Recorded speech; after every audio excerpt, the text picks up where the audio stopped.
ও নবী আপনি বলুন যারা আমি আল্লাহকে ভালোবাসতে চায় তারা যেন আপনি নবীর ইত্তেবা করে। সুবহানাল্লাহ। সে ইত্তেবাটা কি হবে?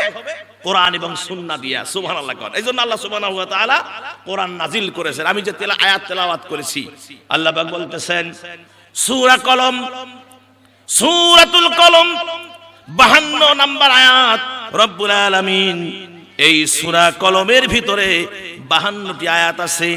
সূরা কলম টোটাল আয়াত হলো 52, মোট আয়াত হলো 52, আর আয়াত নাম্বার হলো 52, পৃষ্ঠা হলো 568 লাইন হলো 4। আল্লাহ রাব্বুল আলামিন এই সূরাটি নবীজির মক্কি জিন্দেগিতে অবতীর্ণ করেছেন।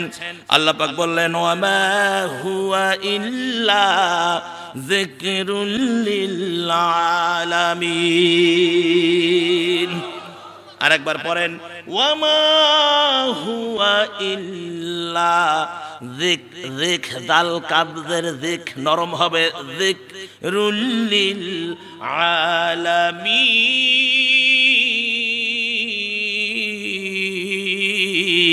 আলামিন। আল্লাহ কোরআনকে গোটা আলমের জন্য, গোটা বিশ্বের জন্য, আলম এক বচন, বহু বচন কি? আলামিন। গোটা আলমের জন্য, গোটা বিশ্ববাসীর জন্য এই কোরআনকে আল্লাহ এখানে যিকরুল লিল, জিকির শব্দ নিয়েছেন।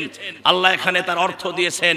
মুফাসসিরে কেরামগণ বলেছেন যে এই জিকির শব্দের অর্থ হলো নসিহত এবং উপদেশ। জোরে কোন সুবহানাল্লাহ। নসিহত অথবা উপদেশ, আল্লাহ এই শব্দ ব্যবহার করেছেন। জিকির, নসিহত, উপদেশ করে আল্লাহ এই পৃথিবীর জমিনে এই কোরআনকে অবতীর্ণ করেছেন। জোরে কোন সুবহানাল্লাহ। তাহলে কোরআনটা কি? নসিহত। আর এই কোরআন দিয়া আমার নবী রাষ্ট্র শাসন করেছেন। কথা বলেন ঠিক কিনা? আজকে গোটা শুধু বাংলাদেশ না, চ্যালেঞ্জ করলাম, আজকে চ্যালেঞ্জ করলাম, মানুষের তৈরি করা সংবিধান দিয়া যদি কিয়ামত পর্যন্ত যদি দেশ পরিচালনা করা হয়, রাষ্ট্র পরিচালনা করা হয়, আমার ভাইয়েরা সংঘাত বাড়া ছাড়া কমবে না। আমাদের বাংলাদেশে কি সংঘাত কমছে না বাড়ছে?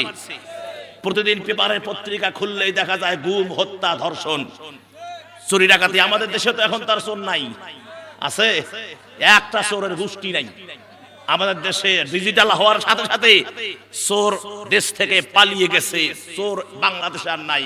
তার কারণ ডিজিটাল যখন হলো তখন চোরদের প্রমোশন হয়ে তারা এখন ডাকাত হয়ে গেল। কথা কন, কথা কন, কথা কন। আরো কি চোর আছে? হ্যাঁ, এক সময় আমাদের বাপ চাচারা কাঁচা দিয়ে বিড়ি খাইতো, এখন আর বিড়ি খায় না, এখন সিগারেট খায়। কথা কন না কেন? হ্যাঁ, তাহলে বোঝা গেল দেশ যত উন্নত আমাদের চাল চলনও উন্নত হচ্ছে। তাহলে চোরেরা কি হলো? ডাকাত। এখন ডাকাতরা কই গেল? ডাকাতরা হলো মহা ডাকাত। কথা বলেন ঠিক কিনা?